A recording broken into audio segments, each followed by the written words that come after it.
AF1 TV. F1. AF1 Télévision. AF1. AF1 Télévision. AF1. Cisco Kayembe Abakayembe. Cisco Kayembe. Cisco Kayembe. Boss Cisco Kayembe. Boss de boss Cisco Kayembe. Cisco Kayembe depuis quelque part. AF1 TV, la chaîne de la diversité, de l'unicité, de l'urbanisme. Voilà, mesdames, messieurs, bonjour, bonsoir. Ils ont dépendre air à laquelle beaucoup d'entre eux sont tolobi. Balandignon sur internet, nous sommes à AF1 télévision. Tolobi, tous a toujours au chevet d'actualité. Zambé à Pambolabino ici Kabozali. Merci d'assistance. C'est mon petit que j'aime beaucoup. Hein, il s'appelle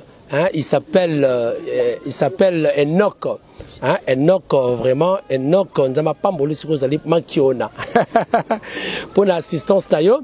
Merci na maman Charlotte Ndenga, merci na ma meilleur vœu na Otto Kobenga, Cisco Kayembe Yaba Cisco, entre l'argent et lui il n'y a pas de trait d'union.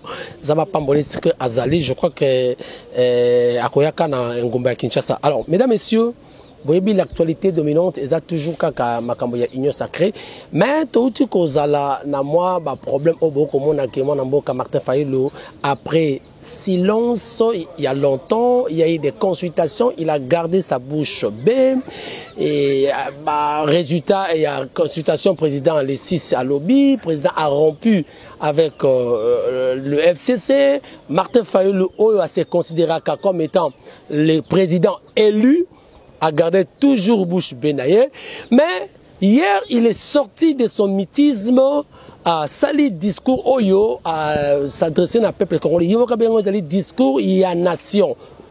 Et dans le discours voilà, président Martin Fayulu, il a parlé de plusieurs points pendant 24 minutes. Oyo Wapi a traité le gouvernement en place d'une théâtralisation. Vous avez suivi. Maintenant, ça, la commentaire, il y a mingité. Je m'irai à ce que tout ça, la retourne à Katia Régie. Digi a proposé cet élément. Il y a mon amour Martin Fayulu, Oyo, qui s'est considéré comme étant président élu, selon lui. Alors, Tolandango, et puis, Tokutani pour un petit commentaire, Nasuka, Tolanda. Chers compatriotes, l'année 2020 qui s'achève a été une année douloureuse pour notre pays à cause de la Covid-19 et ses externalités négatives, mais surtout à cause de la persistance des problèmes structurels. Une fois de plus, je présente mes sincères condoléances à tous ceux qui ont perdu des êtres chers, soit du fait de la Covid-19, soit en raison de la misère, l'insécurité et les guerres qui sévissent dans notre pays. Je soutiens dans la prière tous ceux qui sont malades et je souhaite un prompt rétablissement à tous ceux qui sont convalescents. Je prie Dieu Tout-Puissant pour que l'année 2021 soit meilleure pour tous. Mes chers compatriotes, face à la théâtralisation de la vie politique observée tout au long de ces 2 dernières années, permettez-moi de rappeler brièvement la mission du service public et l'essence de l'engagement politique. En effet, le service public vise ni plus ni moins la satisfaction de l'intérêt général et l'engagement politique y rattaché doit être conçu comme un sacrifice au nom de l'intérêt supérieur de la nation.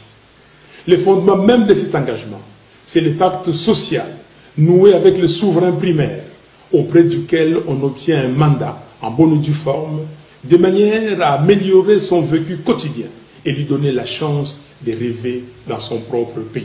Cela implique, de la part de l'homme ou de la femme politique engagée, non seulement des aptitudes, du caractère, de la rigueur et de la discipline, mais également l'oubli de soi et un sens élevé du bien commun.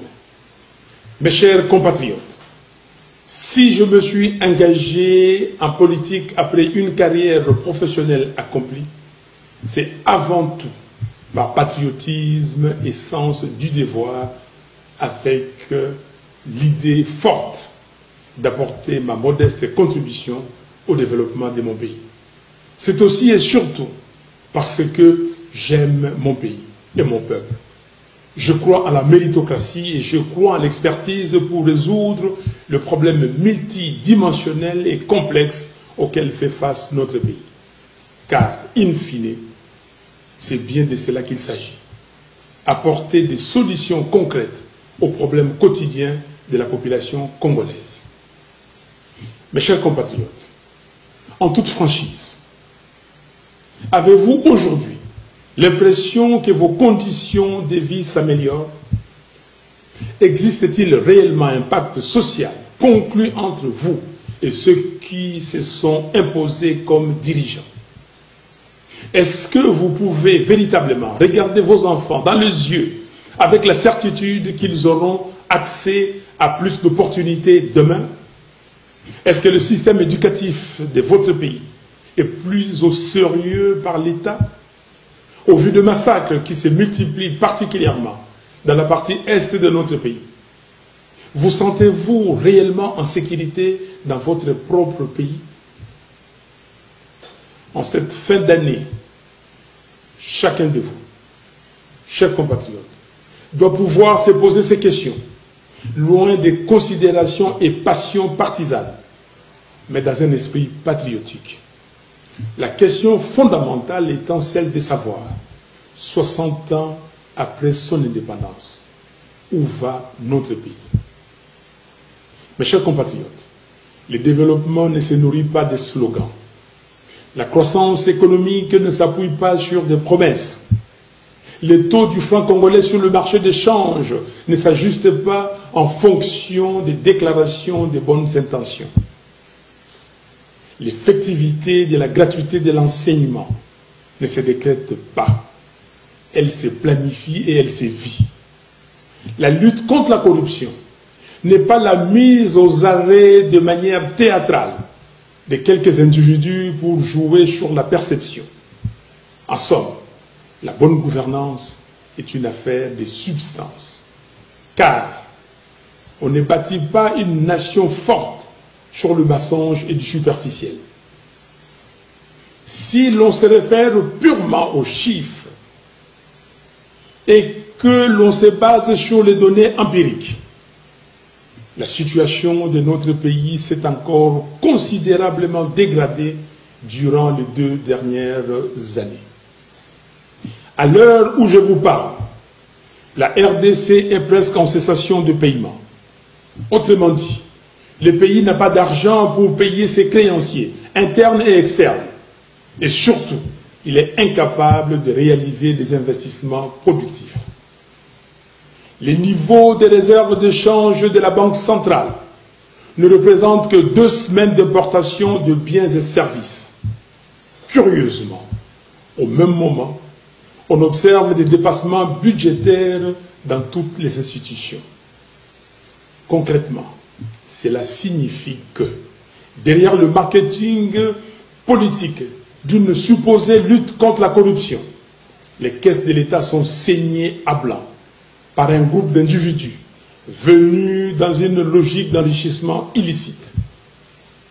Pendant que les autres nations du monde, y compris certains pays africains, ont mis sur pied une batterie de mesures pour la prise en charge de leurs citoyens, de leurs ménages et de leurs entreprises afin d'atténuer les effets économiques et sociaux néfastes de la pandémie de Covid-19.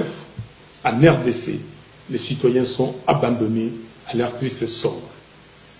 Entre-temps, au moins 40 millions de Congolais souffrent d'insécurité alimentaire.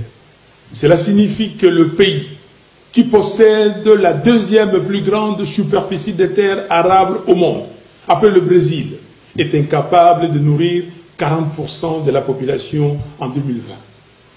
Au même moment, plus de 6 millions de Congolais sont des déplacés internes dans leur propre pays. Parmi eux, il y a des femmes, des hommes, mais des enfants à bout de force qui passent la nuit à la belle étoile, sous les crépitements des balles, tout en se demandant s'ils auront la force d'ouvrir les yeux et voir le soleil le lendemain. À cela, il faut ajouter l'épineux problème de souveraineté qui très peu aborde à Kinshasa. Les armées de certains pays voisins se battent sur notre territoire et d'autres encore traversent nos frontières sans que le gouvernement illégitime ne lève le doigt. Lorsque j'avais pris mes responsabilités patriotiques pour organiser une marche en octobre dernier, afin de tirer la sonnette d'alarme sur la situation sécuritaire à l'est de notre pays, les ennemis de la République ont violemment réprimé cette action d'éveil de conscience.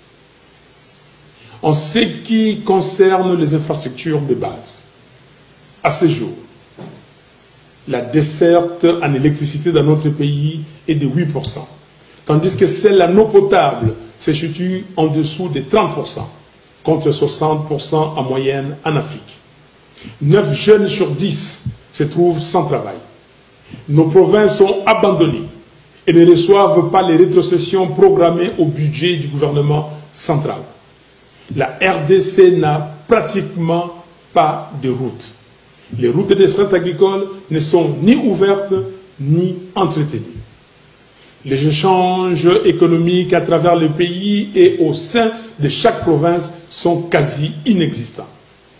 Le budget de 2019 et 2020 n'ont pas été réalisés de moitié. La liste n'est pas exhaustive. En définitive, il y a échec cuisant sur toute la ligne et les perspectives d'avenir ne sont guère reluisantes. Disons-le franchement, la RDC est en péril. Pendant ce temps, le régime FCC cache, distrait l'opinion. On prend les mêmes acteurs responsables de l'échec et on le recycle dans une blanchisserie baptisée Union sacrée. Cette transhumance que cultivent certaines politiques et certains politiques congolais sans idéal est un véritable cancer pour notre pays. Chers compatriotes, compte tenu du fait que bon nombre de personnes qui animent les institutions de la République n'ont pas été élus par vous, peuple souverain, ils savent bien qu'ils ne vous doivent rien et donc n'ont aucun compte à vous rendre. Vous ne les avez pas élus, pourquoi devraient-ils se sentir concernés par votre souffrance? Ils ne le sont pas. Ils vont continuer à vous faire des promesses creuses tout en saignant les finances de l'État. Ils continueront à vous parler de l'État de droit tout en violant la Constitution et les lois de la République. Ils poursuivront l'œuvre des transgressions des principes les plus élémentaires de la morale, particulièrement chrétienne, tout en invoquant Dieu, la Bible, entre leurs mains. Les codes des interdits et l'essence du devoir ont disparu. La raison semble avoir quitté la maison Congo. Ce qui est plus regrettable, c'est la caution que leur apportent certains acteurs de la communauté internationale, qui ne semblent point tirer les enseignements des erreurs du passé. Ces représentants des vieilles démocraties et d'états de droit sont désormais ambigus et même devenus aphones quand il s'agit de défendre le principe que leur pays prône. D'aucuns sont même allés jusqu'à soutenir publiquement les faits flagrants de corruption observés récemment à l'Assemblée nationale. Nous condamnons cette politique de 2 poids 2 mesures et exigeons le respect de la part de certains de nos partenaires extérieurs. C'est ici l'occasion pour nous de rappeler à chacune et à chacun de vous que les membres du FCC cash sont les acteurs responsables de l'état morbide actuel du pays. Et tant que ceux-là même qui se sont caractérisés par les antivaleurs porteront la destinée de notre pays, il est illusoire de penser que le quotidien du Congolais pourra s'améliorer. Mes chers compatriotes, nous avons besoin d'hommes et de femmes politiques en symbiose avec le peuple, qui vont mettre fin à l'absence de l'autorité de l'État. Nous avons besoin de personnes courageuses, notamment dans les dossiers actuellement étouffés, tels que l'élection irrégulière et dangereuse de Minembwe en commune rurale, l'invasion de la partie est de notre pays par les armées de certains pays voisins, le projet de balkanisation de la partie orientale de la RDC, notre beau pays, ainsi que les pillages de nos ressources naturelles. Nous avons besoin d'hommes et de femmes politiques qui n'auront pas peur de soutenir publiquement et d'appuyer les combats que mène le docteur Denis Mukwege pour l'exhumation du rapport Mapping, ainsi que l'instauration d'un tribunal pénal international pour la RDC. Il nous faut une justice impartiale qui fonctionne pour tous et qui s'active en toute indépendance pour mettre fin au règne de la corruption, de l'impunité et de l'arbitraire. Notre pays doit avoir un cap, une direction, des compétences et une vision claire qui s'articulent non pas sur la démagogie, le mensonge et l'hypnose, mais sur une planification méthodologique et une série d'actions décisives. Où nous amène le pouvoir usurpé 2 ans après les hold-up électoraux sans précédent dans l'histoire du continent. Un hold-up présenté de manière légère par ceux qui tentent de falsifier l'histoire comme étant une passation pacifique du pouvoir. Comme si les Congolais étaient incapables d'exercer leur souveraineté dans la paix. Alors que depuis l'adoption par le référendum de notre Constitution en décembre 2005, scrutin par scrutin, notre peuple fait preuve d'une maturité exemplaire dans l'exercice démocratique, malgré la confiscation persistante de sa souveraineté. Nous ne pouvons plus tolérer ces mépris pour les Congolais. Congolaises et Congolais, je vous appelle au discernement et je vous invite à ne pas vous laisser berner par des petites guéguerres de positionnement servis par ceux qui ont confisqué votre souveraineté. Ces derniers ont opté pour la théâtralisation à choix raisonné et à la manipulation afin de mettre en scène un divorce politique à vos yeux alors qu'ils affirmaient il y a peu qu'il n'y avait pas de crise en RDC. En réalité, c'est à quoi nous assistons aujourd'hui n'est rien d'autre qu'une tentative de faire subtilement oublier les bilans négatifs des 2 dernières années par la mort nominale de la coalition FCC-CACH. Des fusibles ont sauté et vont continuer de sauter. Des pions ont été déplacés. Un nouveau nom a été trouvé, mais le système reste le même. Et avec lui, les calvaires du peuple congolais. Ne soyez pas distraits, chers compatriotes. L'union sacrée n'est rien d'autre que la seconde grossesse du couple FCC-CACH. Mes chers compatriotes, malgré les nombreux défis auxquels nous faisons face, l'espoir demeure. C'est encore possible. Oui, je suis convaincu que c'est encore possible de relever le défi, de faire du Congo un pays fort, digne et prospère. Comme l'avait dit Alain Moloto, je cite, c'est encore possible de tout refaire et de voir venir de beaux jours pleins de gloire, d'écrire une nouvelle page en couleur d'espoir. C'est encore possible de renaître. Fin de citation.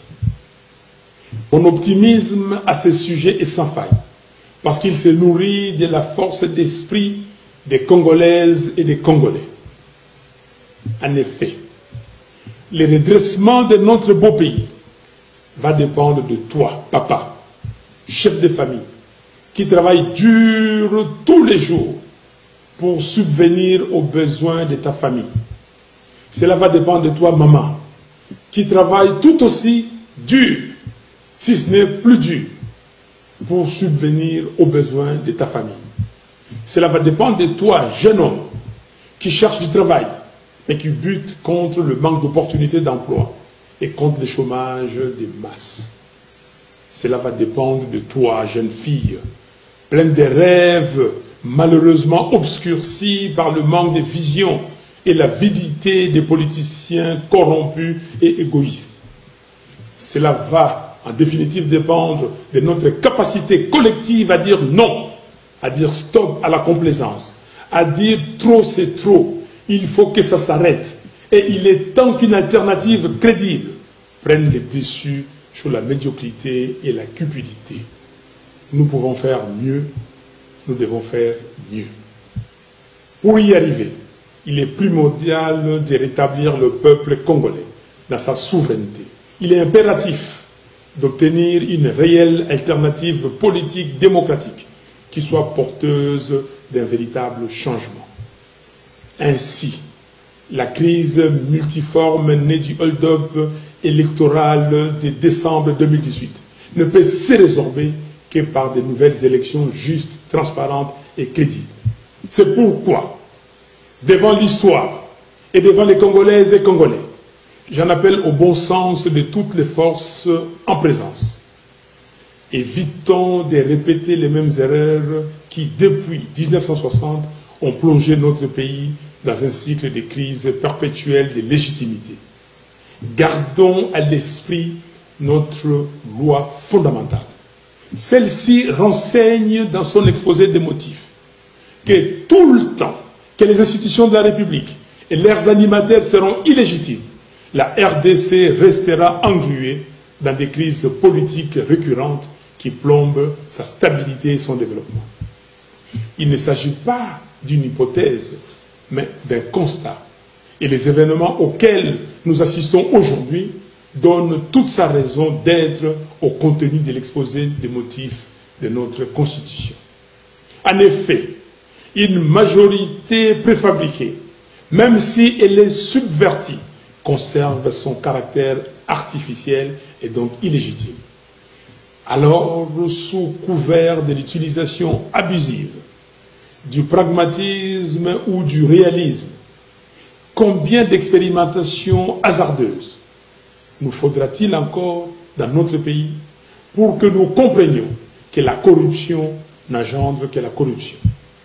C'est pourquoi j'insiste sur ma proposition de sortie de crise, de manière à ce que nous puissions entreprendre des réformes institutionnelles profondes et consensuelles entre les parties prenantes, sous les bons offices des leaders religieux congolais, avec l'accompagnement de la CIRGL, la SADC, la CEAC, l'Union africaine ainsi que les Nations unies. Ces réformes urgentes et nécessaires doivent porter notamment sur la commission électorale, la loi électorale, la Cour constitutionnelle, la défense, la police et la sécurité, la lutte contre la corruption, ainsi que les droits humains.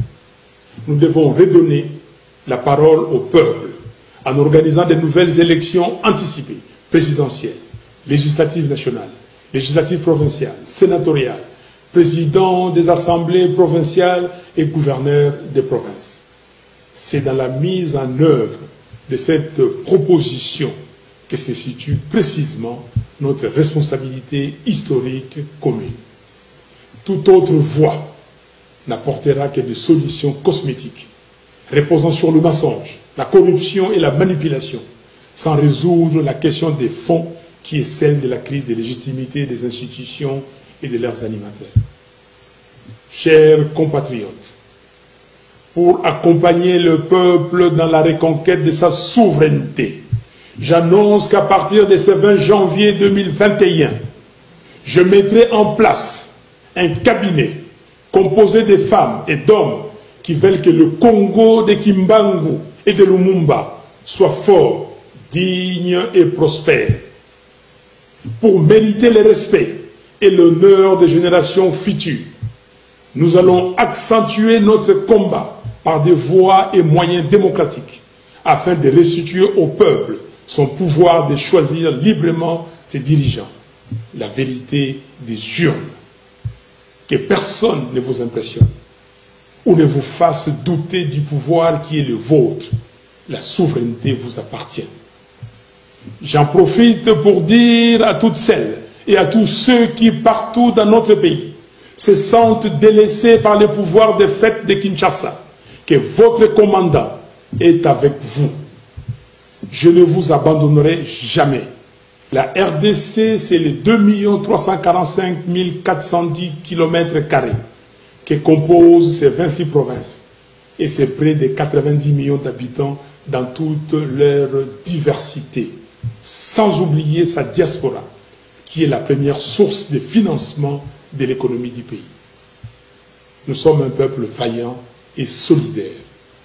C'est dans cet esprit de solidarité que j'avais prévu de passer la fête de Noël à Lissala, dans la province de la Mongala, comme je l'avais fait l'année dernière à Beni, dans la province du Nord-Kivu. Mais mon voyage de Mbandaka, Boende et Lissala a été reporté.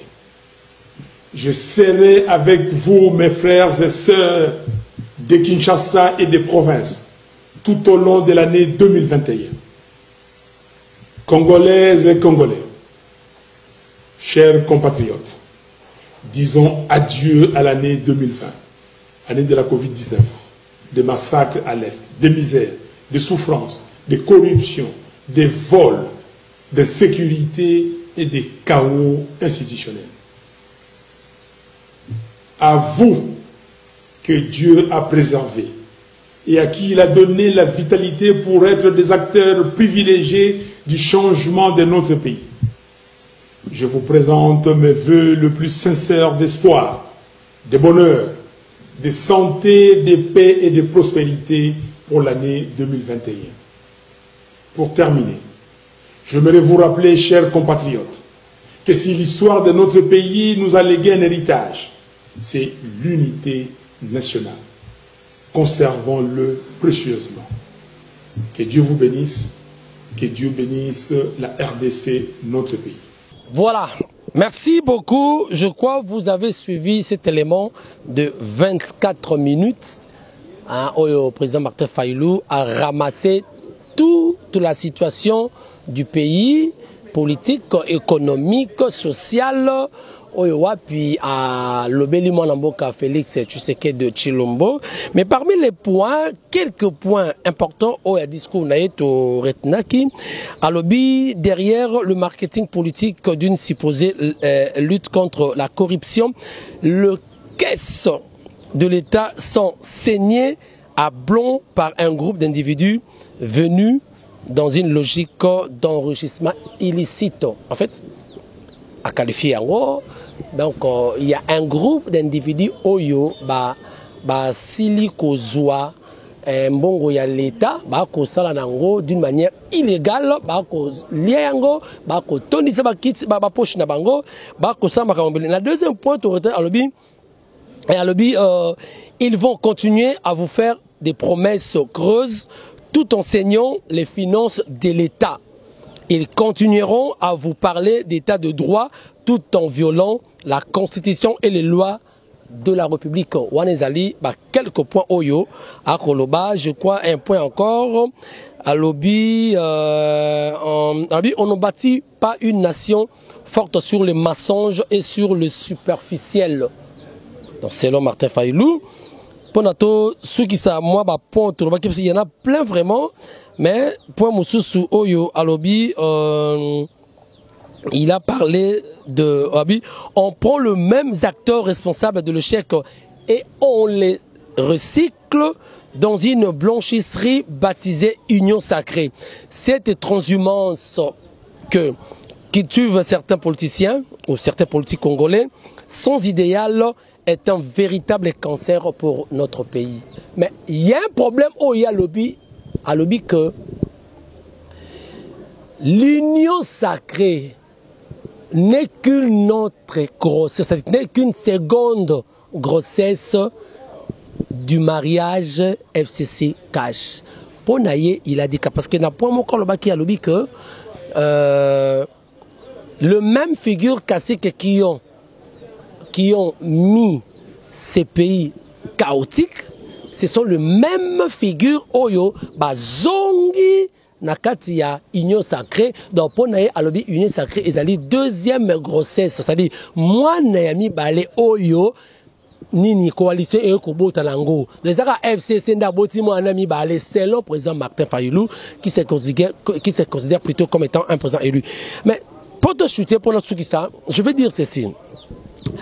Moi namboka Martin Fayulu balobaka 2 ans obi que soko boyani na mwasi moko boye osali 2 ans po bala mwasi mususu il te faut oublier ce qui s'est passé, c'est-à-dire que quand ça se mwasi wana te tika mwasi na sala nzela na mwasi oyo walo ko bala mais soko ko kansaka mwasi oyo asalanga boye ça sera vraiment peine perdue au collectateur non pour rien. Par là je vais dire quoi, moi na mboka Martin Fayulu, oui, il y a eu des problèmes, il y a eu des contentieux des électoraux. La CENI qui est un organe habilité pour nous accompagner ces résultats, alors qui c'est Martin et c'est mon avocat Félix Antoine Tshisekedi Mutazwa qui a publié qui provisoirement et la Cour constitutionnelle avait confirmé cette publication ou ces résultats.